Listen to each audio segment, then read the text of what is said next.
आपसे न कहूं तो किससे कहूं? और चाहत में बहुत बड़ी नहीं है शायद, बस इतनी सी आरज़ू है, इतनी सी प्रार्थना है कि जब भी मैं इस जहां से जाऊं तो कोई हमारे लिए भी ये गाए, कोई हमारे लिए भी ये कहे, भाग बढ़ो वृंदावन पायो, भाग बढ़ो वृंदावन पायो, भाग बढ़ो वृंदावन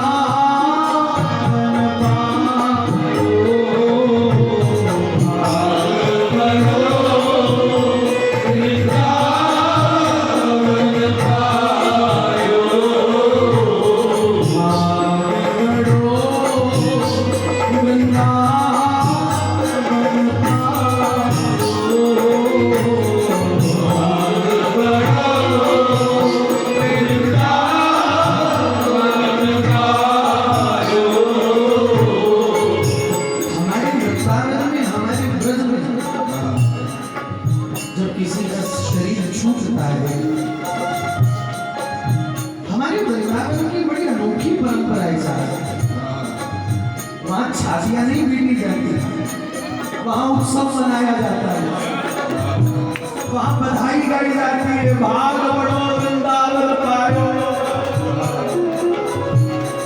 जानता हूं सरकारी मेरी अनाधिकार चेष्टा है, कभी तो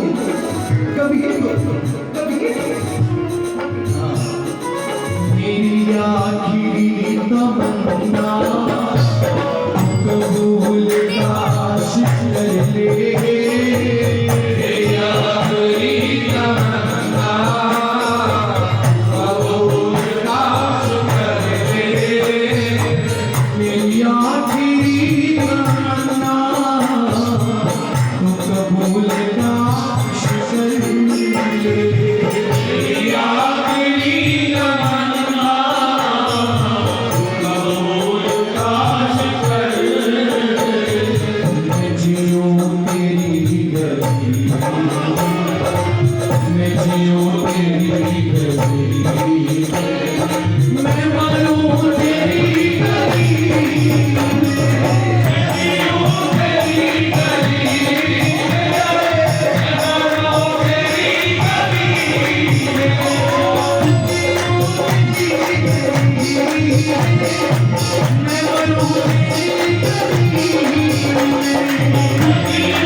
और बहुत आपके लिए सुविधा का प्रबंध किया जा रहा है।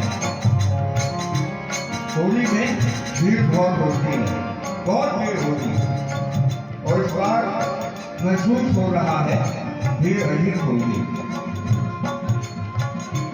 तो अपने बरसाना में जो एक ओर तो संकीर्तन का समाज बैठेगा और दूसरी ओर हमने कमरों में जो व्यवस्थाएं हैं उसको करी है।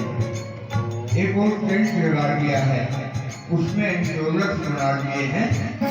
नीचे आपसे ये बहुत सुंदर सिस्टर है, कपल है, सब है। आप आइए, बस आपको निमंत्रण दे रहा हूँ।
निपटे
आकाश लाके बात लगी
जब बाजे उमर किशोरी के जब बाजे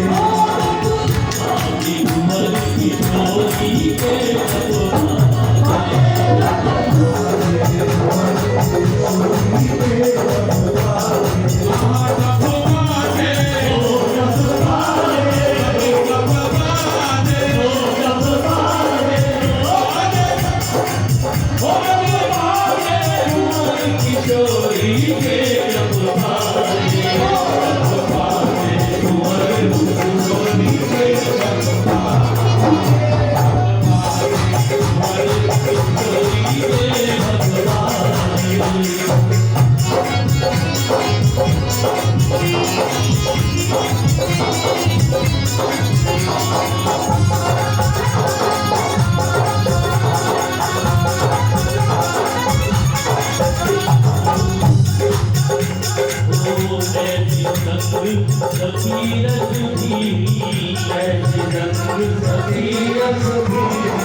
Jai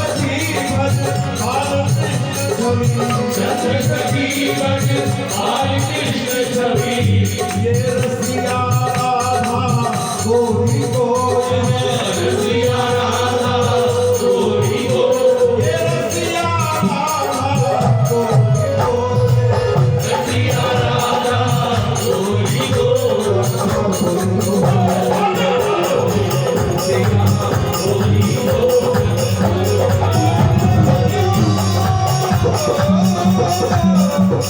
बगी आयो भैया बहुत के साथ बैठ करके शांत पकड़ के उन्होंने हर होली का क्रम उनको बताया। पहले बरसाने में बरसाने की बात, इस समय बरसाने की बात हो रही है ना, तो बरसाने महल आदमी के वहाँ सब बच गए और वहाँ पर ये रसिया होली का बड़ा जिसे आता हुआ आ गया क्रम है। और उसके बाद अब ठाकुर जी प्रार्थना कर रहे हैं श्री जी से, हे किशोरी जी अब कृपा करो हमें दर्शन दो, किशोरी जी प्रकट हो जाए आज यहीं पर, फिर आगे आज तो सैंपल है ना बाबू जी कहा करते थे, आज बस किशोरी जी प्रकट हो गए। दर्शन दे रस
Thank you.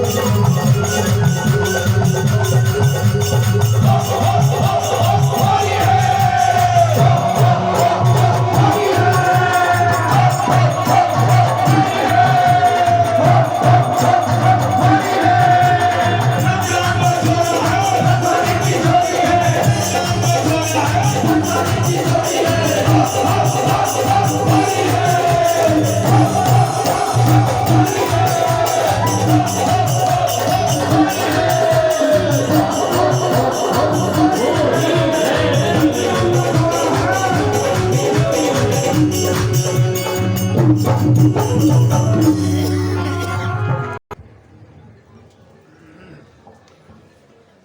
पूज्यपाद श्री गणेश स्वामी जी महाराज की जय। सबसे पहले यहाँ हर बैठे हुए परिवार को लाख लाख बधाई देता हूँ।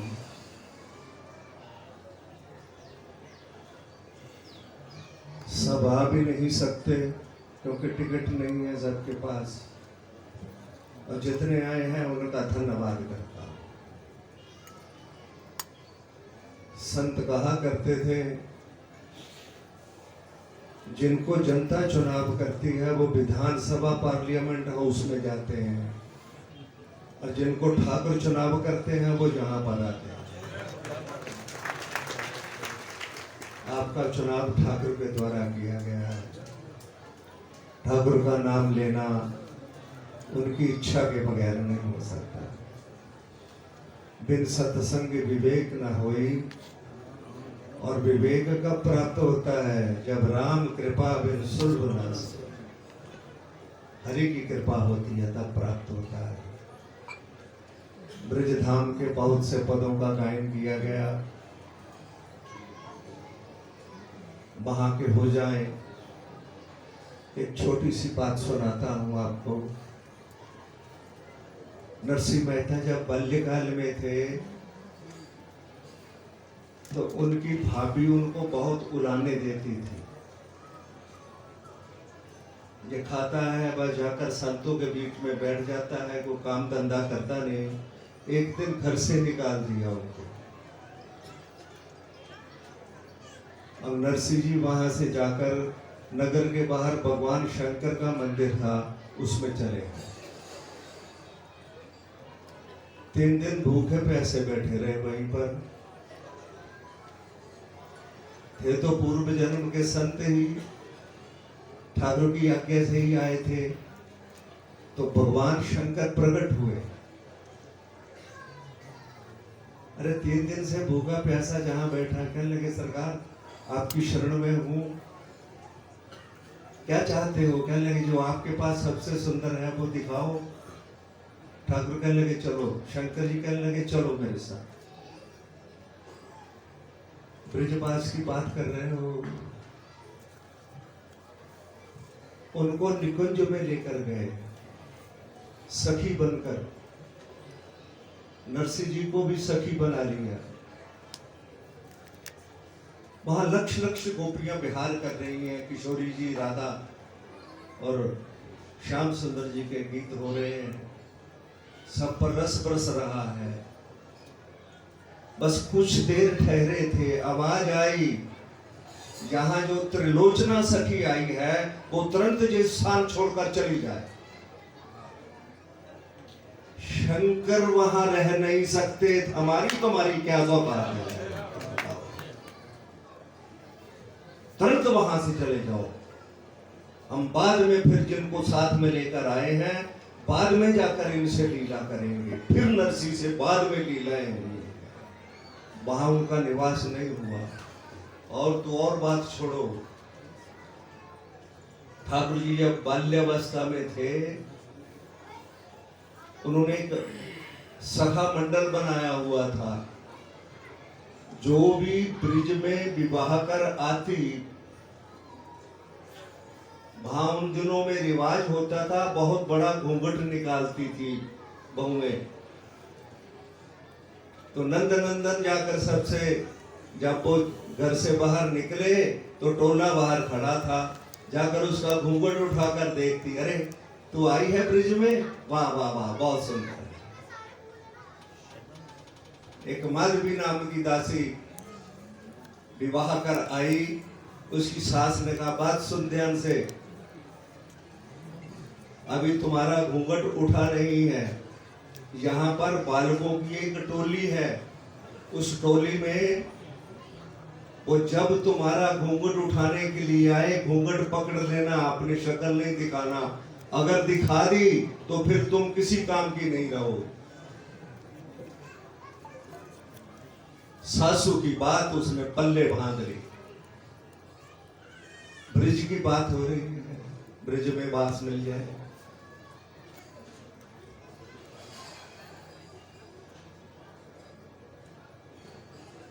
ठाकुर जी आए, उस गोपी का घूंघट उठाने लगे।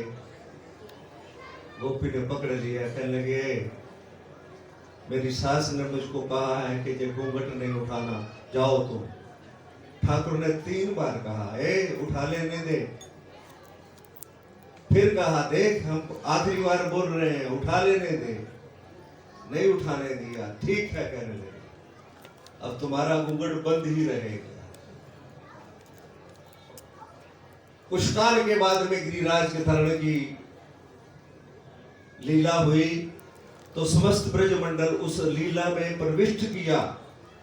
जैसे ही वहां पर गए तो उस माधवी नाम की दासी ने देखा गोपाल ने नक्श के ऊपर गिरिवर को धारण किया हुआ है और मेरी सासू ने इसके दर्शन करने के लिए मना किया, घूंघट को उठा दिया। उठाकर नंदनंदन के सामने जब गई, जब जैसे ही उनके सामने गई तो सरकार ने नेत्र बंद कर लिए। उसने बहुत रुदन किया, बहुत रुदन किया, है गोपाल मेरे से भूल हो गई, मैं अपनी सास के कहने में आ गई, कृपा करो मुझ पर भी दृष्टिपात करो। कहने लगे अब दृष्टि नहीं मिलेगी, हमने तुझे पहले 3 बार कहा था, देख ले, दिखा दे मुख अपना, तुम मानी नहीं हो, अब दृष्टि नहीं मिलेगी। कैसे मिलेगी दृष्टि? कहते प्रभु तुम्हारा जन्म होगा कली काल में, मेवाड़ में तुम जाओगी, वहां पर तुम मीरा नाम से प्रकट होगी और उस समय जब तुम प्रकट होगी तो तुम इतने भाव से गायन करोगी कि हम प्रकट हो जाएंगे तुम्हारे सामने और तुम जैसी बात चाहोगी वैसी बात करो। ब्रिज में माधवी नाम की दासी को वास नहीं मिला, हम तुम्हारी क्या बात है। हम लोगों के लिए तो यही ब्रिज है। वैसे भी ठाकुर ने कहा है, ना हम बसामी वैकुंठे योगी नाम हृदय न च मदभक्ता यत्र गायन्ति तत्र तिष्ठामि नारदा। नारद मेरा पक्का पता है ये, ना तो मैं सदा विकुंठ में रहता हूँ, ना योगियों के हृदय में निवास करता हूँ। अगर तू मुझको ढूंढना चाहता है तो एक ही स्थान है, मेरे भक्त जहां पर बैठकर मेरा गुणानुवाद गाते हैं, मैं वहीं बैठा होता हूं और कहीं नहीं होता। यहाँ ठाकुर होता है उसी को ब्रिज कहते हैं, उसी को वृंदावन कहते हैं। वृंदावन की कथा राधा गोविंद से ही है, नंगे पांव से चले हैं उनके ऊपर। तो आज आप जहां बैठे हो, जो आपको रस मिला है, रस तो रस खान से ही मिलता है ना जी, जो रस की खान है उसी से मिलेगा। हम तो नित्य बोलते रहते हैं, नित्य व्यवहार करते हैं अपने घर में, बाजार में लोगों से, कितना रस मिलता है वहां पर। अरे जब हम उस रसीले के रस में शामिल होंगे, उनके गीत गाएंगे तभी रस मिलेगा ना। रस मिला है इसका मतलब रसीला यहीं पर है और कहीं नहीं है। रसीला यही है तभी रस मिला है। जो जहां की जनता जितनी आई है, जितनी जनता ने जहां रसपान किया है, वो अपने जीवन में बहुत उत्सव किए होंगे।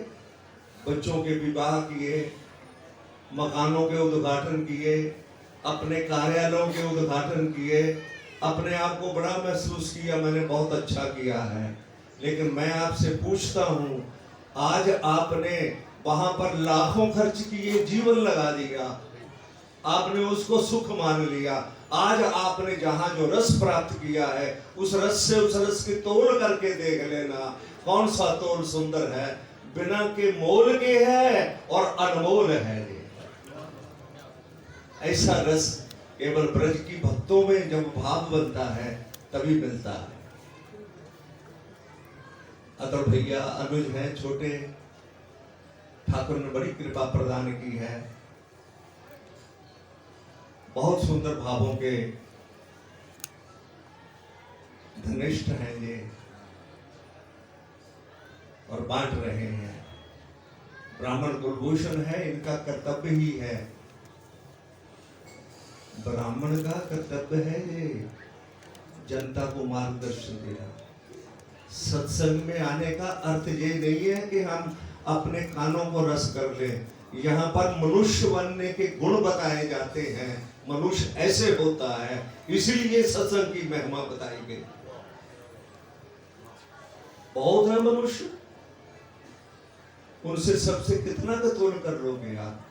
लेकिन एक बात याद रखना, सत्संग में जब समय बीतता जाए तो अपना स्वयं का चिंतन करना और देखना मैं कहां तक आ गया हूं, मेरे दोष कितने निकल चुके हैं और मुझ में कितने गुण प्रविष्ट हो चुके हैं। वो गुण केवल मेरे होने चाहिए, जनता के कहने के गुण गुण नहीं है। जब तुझको अपने गुणों का स्वयं भान हो जाए वो गुण गुण है, अच्छा कोई गुण नहीं। जहां पर यही सिखाया जाता है सत्संग में आना, मनुष्य कैसे बनते, मानव कैसे बनते। कहां त्रेता काल की घटना, रावण ने तप किया, कितने हजार वर्ष तप करने के बाद ब्रह्मा जी प्रकट हुए। ब्रह्मा जी ने कहा वर मांगो, ध्यान रखना जे वर मांगोगे कि मेरी मृत्यु ना हो नहीं मिलेगा, उससे संबंधित कुछ भी वर मांग लो। बात को ध्यान से सुनने की बात है भाई।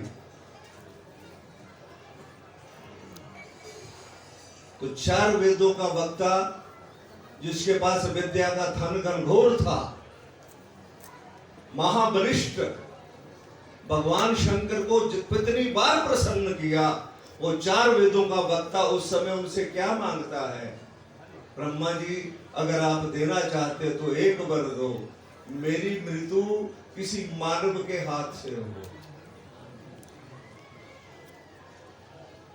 अब बात सीधी सी है, तो लंबी चौड़ी बात तो नहीं है। मेरी मृत्यु किसी मानव के हाथ से हो, तथास्तु कहकर जब रावण लंका में गया, उसकी चर्चा हो गई कि वर में मांगा है मेरी मृत्यु किसी मानव के हाथ से हो। उसके नाना ने कहा है जी क्या मांगा? कह लगे नाना तुम भी मानव हो, मेरे दरबार में नौकरी करते हो और मानव हो तुम। मैं 4 वेदों का वक्ता हूँ, मैं जानता हूं कि जगत में मानव एक भी आदमी नहीं है। मनुष्य के मनुष्यता के जो लक्षण होते हैं उनमें किसी को दिखाई नहीं देता। और जब भी ईश्वर मानव बनकर आएगा पूर्ण रूप से, वो ही मानव मानव कहलाएगा। सारी रामायण में यही युद्ध चलता रहा है। रावण प्रभु को अखिल ब्रह्मांड नायक सिद्ध करने में लगा रहा और राम अपने को मानव बनाने के लिए लगे रहे। सारी रामायण इसी बात पर निर्भर है। प्रभु ने बहुत जगह पर अपने आप को रोका, मैं कहीं ऐसा ना हो जाऊं। अगर उसने कह दिया कि तुम मानव नहीं हो, तुम तो ब्रह्म हो, तो वो मरने से बच जाएगा। बचते रहे हर जगह पर। और जब हिरण बनने के लिए अपने मामा से कहा जाओ हिरण बनो, तो कह लगे मूर्ख आदमी क्या बात कर रहा है, तू किससे झगड़ा कर रहा है? एक छोटा सा तिनका, घास का तिनका उठाकर फेंका था, मैं यहाँ आकर गिरा हूँ। अरे वो तुम मानव गिनता है उनको? कहने का तुम्हारी बात भी सत्य हो जाएगी। अगर तुम हिरण बनकर राम तुम्हारे पीछे नहीं भागे तो मैं समझ लूंगा ये ब्रह्म है, कि जानते हैं कि ये हिरण नहीं है। अगर तुम्हारे पीछे भागे तो फिर वो मानव है। हर जगह पर प्रभु ने इसी बात की लीला की। जब हिरण आया तो उन्होंने कहा जानकी से, जानकी ये मायावी हिरण है, छोड़ो इसकी बात। कहने के नहीं सरकार, लेकिन वो तो माया की बन चुकी थी ना, सायंकाल को अग्नि में जाकर माया की बन सकी, तो माया बोल रही है सरकार इसका चर्म ला दो, मैं स्वर्ण की अपने बालों में वाटिका पहनाऊंगी। प्रभु ने माया की तरफ देखा, कहने लगे हैं मेरी जानकी का रूप माया में बनने के बाद भी माया इतनी प्रभावित हो जाती है, इतना असर है मेरी माया का। लोग कहने लगे तुम्हें स्वर्ण का बहुत शौक है, तुम्हें जाकर 1 वर्ष के लिए स्वर्ण की लंका में बिठा देते हैं, उसके बाद तुम्हारी दूसरी बात करेंगे। तब बिरंगी प्रभु ने कहा मैं अब हिरण के पीछे भागता हूं। ये सारे सदग्रंथ भरे पड़े हैं सदगुरुओं से, लेकिन सिखाते क्या हैं? मानव बनना। हम आप सब मनुष्यता के अगर लक्षणों में कुछ लक्षण भी धारण कर लें, मानव का भई प्राप्त मानुष दे हुरिया, श्री गुरु ग्रंथ साहब में शब्द लिखा है, गोविंद मिलन की यही तेरी बरिया, अवर काज तेरे किते न काम, मिल साध संगत भज केवल नाम। स्पष्ट कर दिया उन्होंने। अरे ये मानव देह प्राप्त हुई है, इसका लक्ष्य क्या है? गोविंद की प्राप्ति। अगर नहीं प्राप्त कर सके तो बाकी के जितने काम है तेरे निरर्थक हैं, इसका कोई मोल नहीं। और उपाय क्या बताया? मिल साध संगत भज केवल नाम। आप उस सदपुरुषों के बताए हुए मार्ग को अपनाकर अपने जीवन यात्रा का लक्षणता सिद्ध कर रहे होगे। हम भी उस मानव देह में गिने जाए। भाव है भाई, मैं समस्त जनता, मिंटू भैया जी ने सबका कोटि कोटि धन्यवाद कर दिया। मैं तो केवल एक उपचारकता के रूप में मेरा कर्तव्य बनता है। हमारे नगर में आप पधारे हैं, आप सबका हृदय से कोटि कोटि धन्यवाद। अब भाई जो प्रसाद की व्यवस्था है, जिन्होंने व्रत नहीं रखा है उनके लिए बिल्कुल सामने है पंडाल, और जो बाहर से आया हुआ मंडल है उनके लिए इस तरफ पंडाल बना हुआ है। वहां पर भाई किसी सज्जन को गेट पर खड़ा कर दे ताकि दूसरे आदमी उसमें मत प्रवेश करें। और तीसरा, जो व्रत धारक हैं, भले लुधियाना नगर के हों या बाहर के हों, उनके लिए व्यवस्था सामने की गई है। व्रत धारक जो है वो सामने व्रत का प्रसाद की व्यवस्था है, वो वहां पर प्रसाद व्यवस्था करेंगे। तीनों पंडाल अलग अलग लगा दिए गए हैं। जहां जहां पर आपके लिए भोजन की व्यवस्था है, वहीं पर ठाकुर जी को आपने देखा नैवेद्य अर्पित करके, महाराज जी को अर्पित करके अब प्रसाद बन गया। वैसे तो हमारे संत श्री गोपालाचार्य जी ने कहा है, कहते राजकुमार एक बात ध्यान से सुनो। पहले कि मैंने कहा जी सरकार, जब कभी मंदिर में जाओ, सरकार को जो भोग लगा हुआ हाथ पे मिले उसमें दोष नहीं देखना। ये बेसन की बर्फी है, मैं प्रसाद नहीं लगाना, ये भोग लगाना, ऐसा दोष मत गिनना। ये सरकार का भोग लगा हुआ है, कदम कूदने से पहले उस प्रसाद को ग्रहण कर लो। ग्रहण करने के बाद फिर दूसरा कदम आगे बढ़ाओ।